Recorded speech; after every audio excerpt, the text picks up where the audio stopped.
हमारा उत्तराखंड में आपका स्वागत। मैं हूं प्रियंका। सबसे पहले नजर डालते हैं सुर्खियों पर। दिल्ली हिंसा के बाद आंदोलन बिखरा, 37 नेताओं पर एफआईआर के बाद 2 संगठन किसान आंदोलन से अलग, बजट के होने के बाद मार्च टला। किसान रैली के दौरान उपद्रव का मामला, उपद्रव को लेकर सीएम ने कांग्रेस को लिया आड़े हाथ। सीएम त्रिवेंद्र ने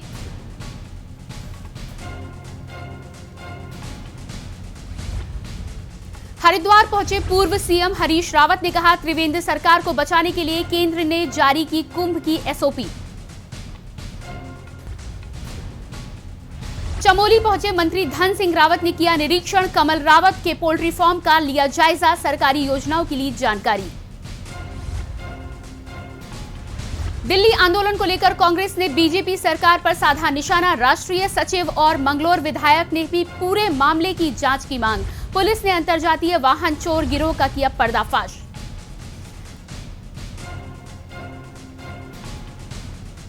पांच आरोपी गिरफ्तार, स्कूटी समेत 3 वाहन बरामद, नकली चाबी बनाकर करते थे चोरी। खबरों का सारथी। और इस समय देहरादून से एक बड़ी खबर आ रही है। देहरादून में प्रॉपर्टी डीलर राजू बॉक्सर की हत्या, गोली मारकर हत्या कर दी गई है। बदमाशों ने उन्हें मौत के घाट उतार दिया है। राजू बॉक्सर को गोली लगी है, उन्हें 2 गोली मारकर उनकी हत्या कर दी गई और मौके पर ही मौत हो गई प्रॉपर्टी डीलर राजू बॉक्सर की। यह उत्तराखंड से बड़ी खबर।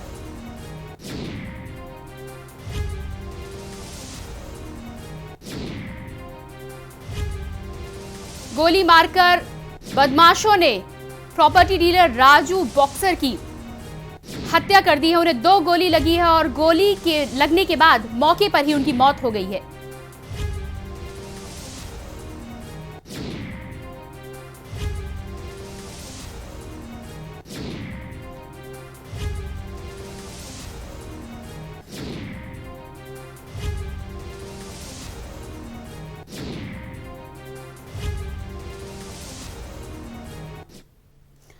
और अगली खबर भी उत्तराखंड से ही आ रही है। उत्तराखंड बोर्ड परीक्षा मई में संभावित है, जल्द ही स्कूल खोलने की तैयारी में जुटी है सरकार।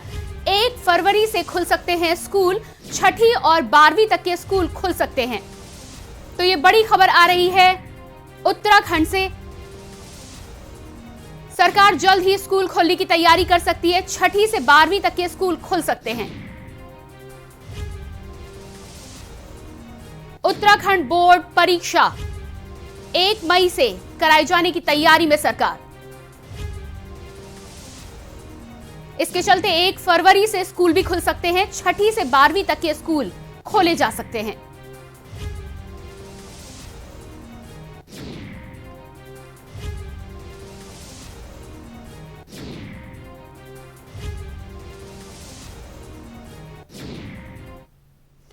और अब अगली खबर, देहरादून बेसिक शिक्षकों को बड़ा झटका लगा है। नैनीताल हाईकोर्ट ने भर्ती प्रक्रिया पर रोक लगाई है। बेसिक शिक्षकों की भर्ती प्रक्रिया पर रोक लग गई है। सहायक अध्यापक बेसिक के 2600 पदों पर रोक लगी है। कोर्ट और सरकार ने एनटीआई से मांगा जवाब, 1 मार्च को होगी मामले पर अगली कार्रवाई।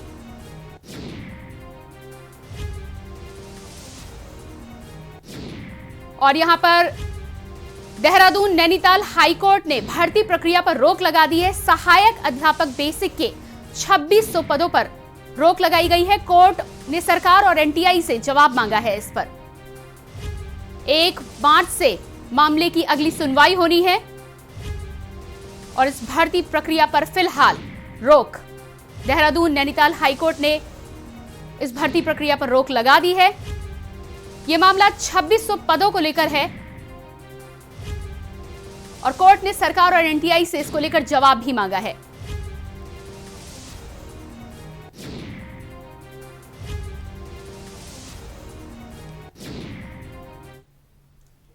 और अब बात करते हैं डोईवाला से। एक और ब्रेकिंग की, कोहरे के साथ हुई दिन की शुरुआत। कोहरे के कारण लुढ़का तापमान, ठंड ने बढ़ाई लोगों की मुसीबत। कोहरे की चादर से ढका जॉली ग्रांट एयरपोर्ट। यह खबर आ रही है यहां पर डोईवाला से, और यहां पर कोहरे की चादर से पूरा जॉली ग्रांट एयरपोर्ट ढका हुआ है। सफेद चादर में ढका हुआ मालूम पड़ रहा है। यहां पर हम तस्वीरों में देख सकते हैं कि कोहरे के कारण तापमान लुढ़क चुका है, जनजीवन अस्त व्यस्त है यहां पर और नजारा साफ देखा जा सकता है। विजिबिलिटी भी काफी कम यहां पर दिखाई दे रही है। कोहरे के साथ दिन की शुरुआत हुई है और लोगों को इससे काफी परेशानियों का सामना भी करना पड़ रहा है। ठंड की वजह से लोगों की मुसीबत बढ़ी। आपको दिखा रहे हैं तस्वीरें जॉली ग्रांट एयरपोर्ट की, जो पूरी तरह से सफेद चादर की तरह ढका हुआ मालूम पड़ रहा है।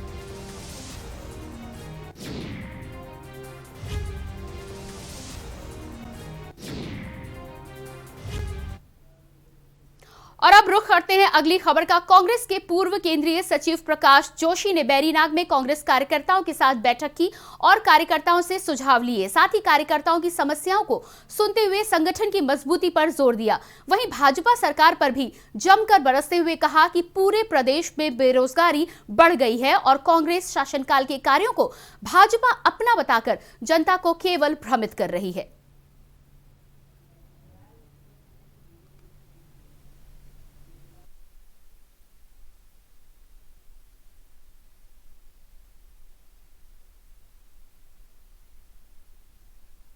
मैं पूरे प्रदेश के अंदर जहाँ भी हमारे जो ब्लॉक हैं, ब्लॉक स्तर पर कांग्रेस जनों से मेरे मिलने की इच्छा थी, क्योंकि मैं पहले कांग्रेस का राष्ट्रीय सचिव रहा हूँ और अब पार्टी से मैंने निवेदन किया था कि मुझे कुछ समय प्रदेश के अंदर अपने कांग्रेस जनों के बीच काम करना है। उसी सिलसिले में मैं पिछले 3 दिन चंपावत के दौरे पे था और अब मैं यहाँ आया हूँ पिथौरागढ़ और बागेश्वर के जिले। 5 दिन का दौरा है मेरा।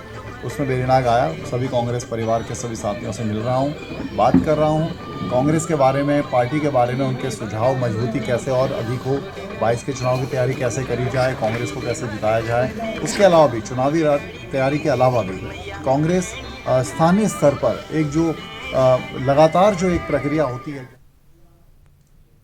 लक्सर विकास खंड के कंकर खाता गांव में 5 साल गुजर जाने के बाद भी ओवरहेड टैंक सुचारू रूप से न चलने के कारण ग्रामीणों को इसका लाभ नहीं मिल पा रहा।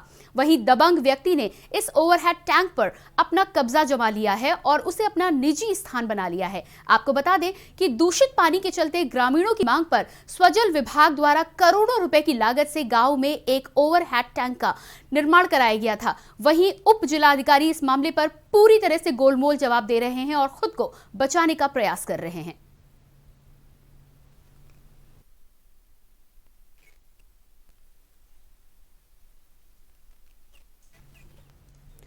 खबर ऊधम सिंह नगर के खटीमा से है, जहां करोड़ों की लागत से नगर में निर्माणाधीन सौंदर्यीकरण का कार्य चल रहा है, जिसको लेकर स्थानीय लोगों ने गुणवत्ता को लेकर प्रशासन से शिकायत की थी। वहीं एसडीएम खटीमा और क्षेत्रीय विधायक ने मौके पर जाकर निर्माण सामग्री की जांच की और कार्य करा रहे ठेकेदारों को गुणवत्ता को लेकर उन्हें निर्देशित भी किया।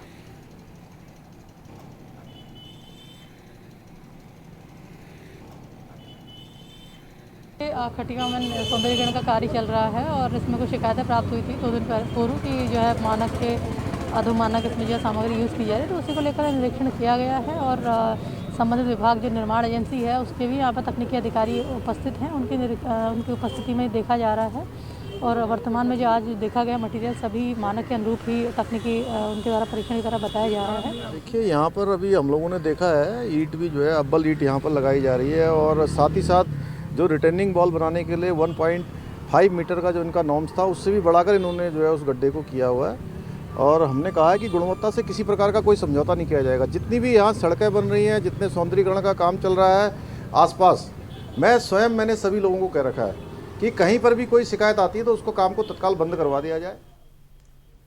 श्रीमंत हिमालयन योगी महंत वरिष्ठ भाजपा नेता वीरेंद्रानंद गिरी को जूना अखाड़े के द्वारा महामंडलेश्वर के पद पर अभिषेक किया गया। वीरेंद्रानंद गिरी ने पौष पूर्णिमा की पूर्व संध्या पर प्रयागराज स्थित त्रिवेणी संगम में शांकरी पद्धति से श्री संत पंचदंश नाम जूना अखाड़े के अंतर्राष्ट्रीय संरक्षक एवं अखाड़ा परिषद के राष्ट्रीय महामंत्री महंत हरिगिरी महाराज के सानिध्य में अखाड़ों की परंपरा व सनातन धर्म के संस्कारों के अनुसार उनका मुंडन संस्कार, बिरज होम कर दंड कमंडल व कोपिन धारण कराया। श्री महंत हरिगिरी जी महाराज के निर्देशन में वैदिक ब्राह्मणों ने मंच उच्चारण जिसके माध्यम से पंच गुरुओं ने महंत वीरेंद्रानंद गिरी जी को कंठी माला धारण करवाया और श्री दत्तात्रेय चरण पादुका पर अखाड़े के राष्ट्रीय सचिव महंत पुष्कर राजगिरी ने हिमालयन योगी वीरेंद्रानंद गिरी के नाम से पुकार की।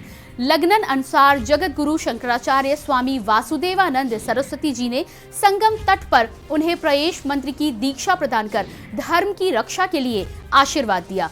इस पूरे कार्यकाल में जिला प्रशासन, पुलिस प्रशासन के सभी वरिष्ठ अधिकारी, जूनागढ़ के महामंडलेश्वर 1008 महाद्रानंद गिरी आदि मौजूद रहे।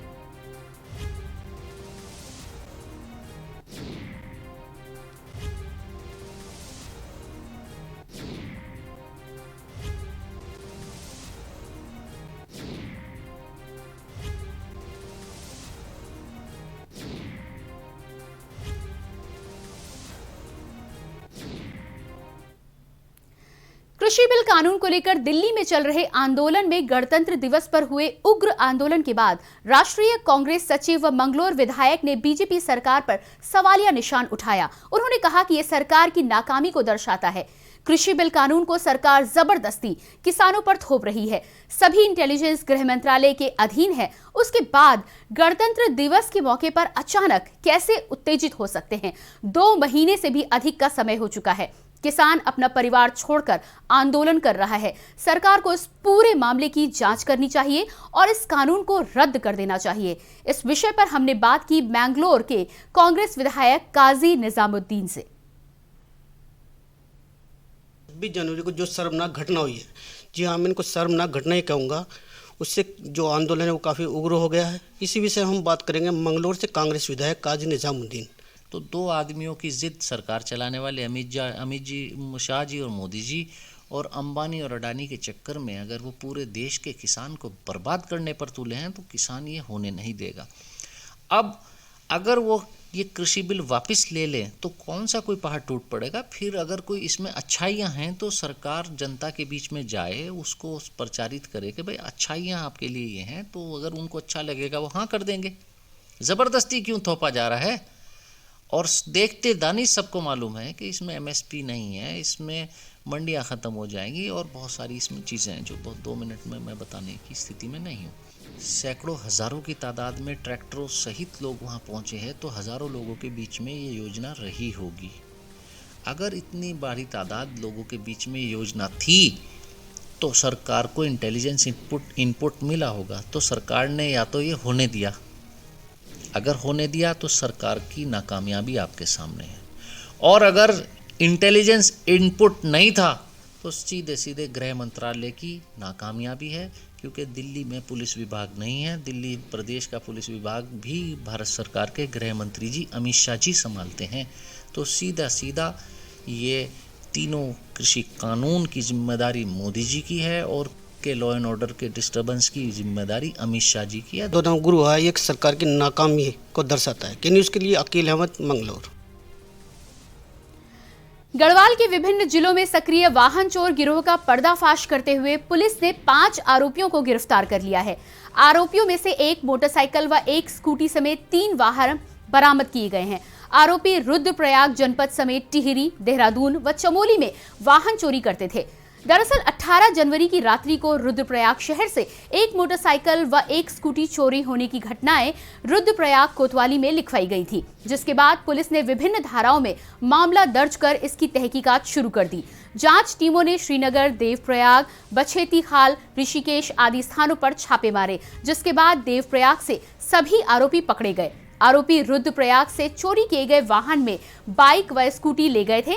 आरोपी नकली चाबी बनाकर वाहनों को चोरी करते थे। सभी आरोपी टिहरी जिले के रहने वाले हैं।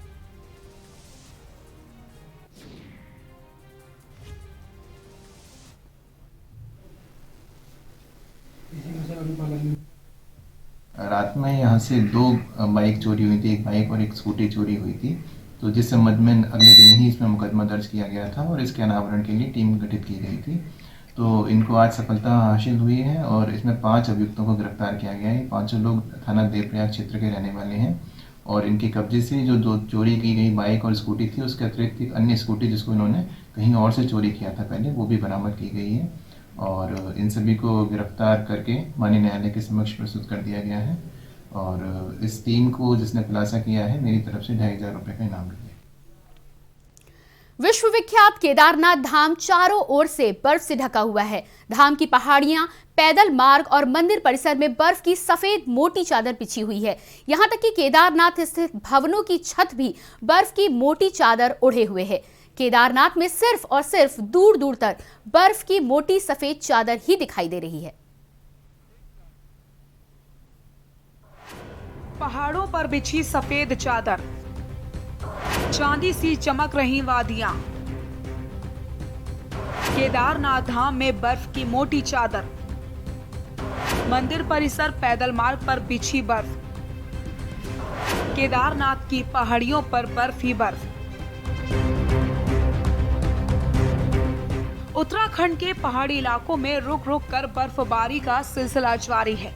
केदारनाथ मंदिर परिसर में 3 फुट तक बर्फ जमा है, जबकि मंदिर मार्ग से लेकर केदारपुरी के अन्य स्थानों पर 3 से 7 फुट तक बर्फ है, जिससे आवाजाही में दिक्कतें हो रही हैं। विश्व विख्यात केदारनाथ धाम बर्फ की मोटी सफेद चादर ओढ़े हुए है। धाम में स्थित हर एक वस्तु बर्फ से ढकी हुई है।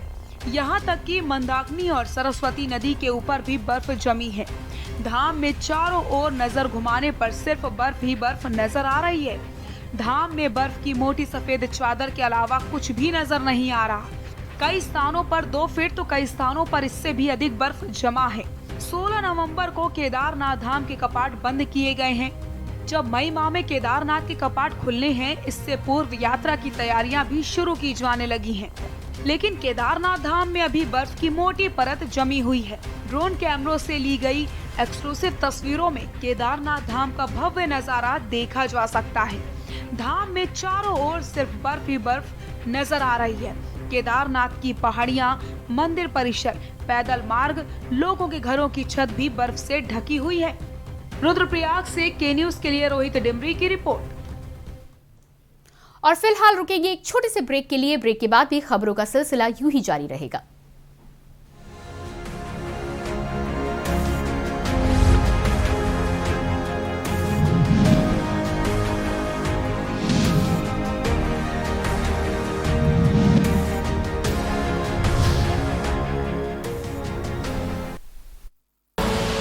आप देख रहे हैं के न्यूज, खबरों का सारथी।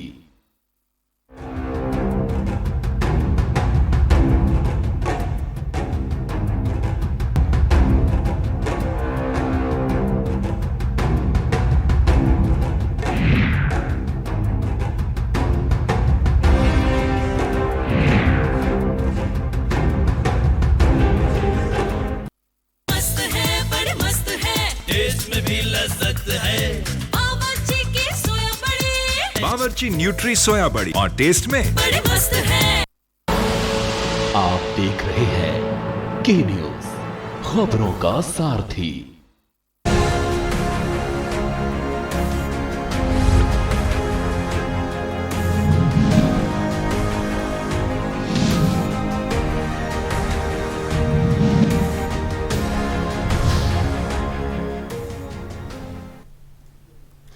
ब्रेक के बाद एक बार फिर आपका स्वागत है हमारा उत्तराखंड में। अब रुख करते हैं, खबर काशीपुर से है, जहां दिल्ली में गणतंत्र दिवस के मौके पर किसानों द्वारा निकाली जा रही ट्रैक्टर रैली के दौरान हुए विवाद को लेकर उत्तराखंड पुलिस अलर्ट मोड पर है, जिसके चलते सीमाओं पर पुलिस प्रशासन पूरी तरह से मुस्तैद है। वहीं किसान आंदोलन के दौरान लाल किले पर कुछ किसानों द्वारा धार्मिक ध्वज के लगाने पर प्रदेश अध्यक्ष करण सिंह पंडा ने उसकी निंदा की है। उन्होंने लाल किले पर घटित हुई घटना के लिए केंद्र सरकार को जिम्मेवार ठहराया है।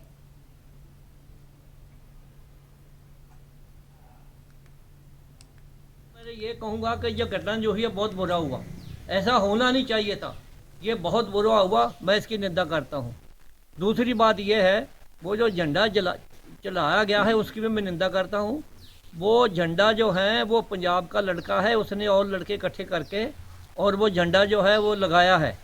वो झंडा नहीं लगना चाहिए था। झंडा तो एक ही तिरंगा लगा हुआ था लाल किले पे, दूसरा झंडा लगाने का तो कोई मतलब नहीं था, क्यों लगाया, मैं इसकी भी निंदा करता हूँ। कल जो 26 जनवरी के दिन विवाद हुआ है राजधानी में, उसको दृष्टिगत रखते हुए बाजपुर और काशीपुर और आसपास के जितने भी हमारे क्षेत्र हैं उसमें पूर्णतः पुलिस अलर्ट पे है और हमारा जो लोकल इंफॉर्मेशन सिस्टम है उसको भी हमने एक्टिवेट किया हुआ है। मुख्यमंत्री त्रिवेंद्र सिंह रावत ने दिल्ली में हुए किसान रैली के दौरान उपद्रव की घटना को दुर्भाग्यपूर्ण बताया है। सीएम ने कहा है कि किसान आंदोलन ऐसा लगता है जैसे कांग्रेस का आंदोलन हो। मुख्यमंत्री ने कहा कि इस उपद्रव में एंटी लॉबी शामिल है। उन्होंने कहा कि पाकिस्तान का इन्वॉल्वमेंट भी है, ऐसे सबूत सामने आए हैं। सीएम ने कहा कि किसान ऐसी हरकत नहीं कर सकता जिससे उसकी देशभक्ति पर कोई सवाल उठा सके। ये सब किसी ग्रुप के द्वारा किया हुआ योजनाबद्ध तरीके से किया हुआ काम है।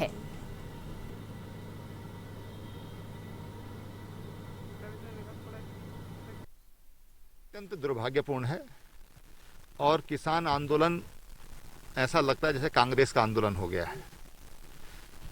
साथ ही इसमें जो तमाम ऐसी शक्तियां जिन्होंने सीए का विरोध किया, जिन्होंने जीएसटी का विरोध किया, ऐसी टोटल जो एंटी लॉबी है, छोटे छोटे जो धड़े हैं, तमाम जो लेफ्टिस्ट लोग हैं और अब तो पाकिस्तान के इन्वॉल्वमेंट के भी सबूत सामने आए हैं, तो ये बहुत दुर्भाग्यपूर्ण है। और मेरा ये मानना है कि किसान कभी भी ये हरकत नहीं कर सकता है। किसान मिट्टी से जुड़ा होता है और कोई भी ऐसा काम नहीं कर सकता कि उसकी देशभक्ति पर कोई उंगली उठा सके। निश्चित रूप से कुछ अराजक तत्व तो इसमें घुसे हैं, योजनाबद्ध तरीके से घुसे हैं, एजेंडे के तहत घुसे हैं और उन्होंने ही कल जो उत्पाद किया है वो उन्हीं के द्वारा इस तरह का उत्पाद किया गया है। प्रदेश के मुख्यमंत्री त्रिवेंद्र सिंह रावत अल्मोड़ा जिले के दौरे के दौरान सल्ट पहुंचे।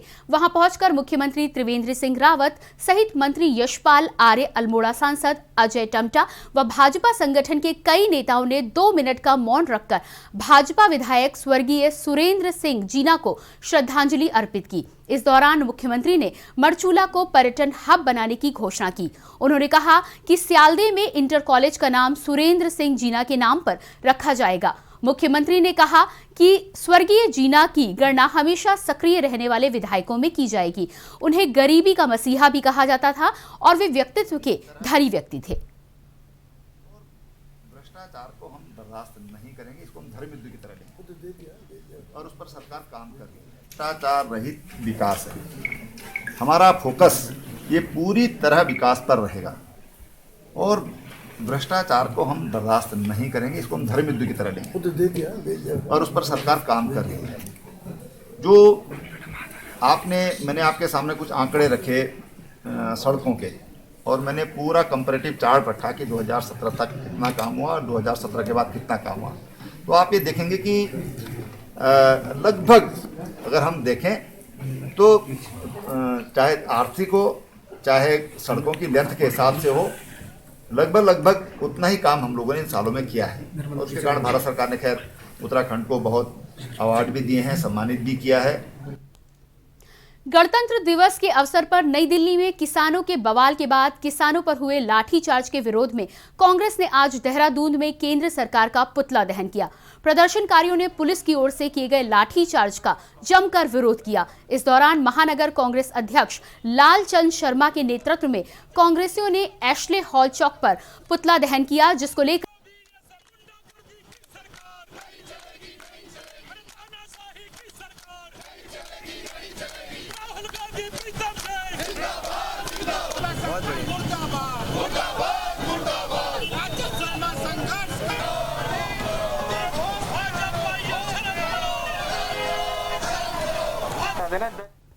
प्रदेश के उच्च शिक्षा, सहकारिता, प्रोटोकॉल, दुग्ध विकास राज्य मंत्री एवं जनपद के प्रभारी मंत्री डॉक्टर धन सिंह रावत ने जनपद के पोखरी तहसील के कांडा ग्राम निवासी स्वरोजगार के माध्यम से लॉकडाउन के दौरान स्वरोजगार के माध्यम से युवाओं को प्रेरित करने वाले कमल रावत के पोल्ट्री फार्म में कड़कनाथ का निरीक्षण किया। इसके साथ ही मंत्री ने दुग्ध व्यवसाय करने वाले शैलेंद्र नेगी के यहां पहुंचकर सरकारी योजनाओं की जानकारी भी ली। साथ ही उनके द्वारा दुग्ध व्यवसाय करने की सराहना सराहना की। इस दौरान भाजपा जिला अध्यक्ष रघुवीर सिंह बिष्ट, जिला सहकारी बैंक अध्यक्ष गजेंद्र सिंह रावत भी उनके साथ मौजूद रहे। दीनदयाल उपाध्याय सहकारी कल्याण योजना के तहत किसान को 1 लाख रुपए 0% पे दिया जा रहा है, 3 लाख रुपए 0% पे दिया जा रहा है और 5 लाख रुपए 0% पे दिया जा रहा है। ये कौशल सहायता समूह है जो यहाँ पे सहकारिता का, उन्होंने 5 लाख रुपए हमारे बैंक से ऋण लिया और उसमें वो डेयरी भी कर रहे हैं। मुर्गी पालन, मत्स्य पालन और कृषि से बहुत अच्छा काम कर सकते हैं। मुर्गा एक बहुत बढ़िया स्वरोजगार का साधन है। हम कम फीडिंग पे अच्छा मुर्गा पाल के अपने घरों में पाल सकते हैं और बहुत अच्छी आमदनी हम कमा सकते हैं। और हमारे इस बुलेटिन में फिलहाल इतना ही। ताज़ा अपडेट के लिए आप देखते रहिए के न्यूज़ इंडिया।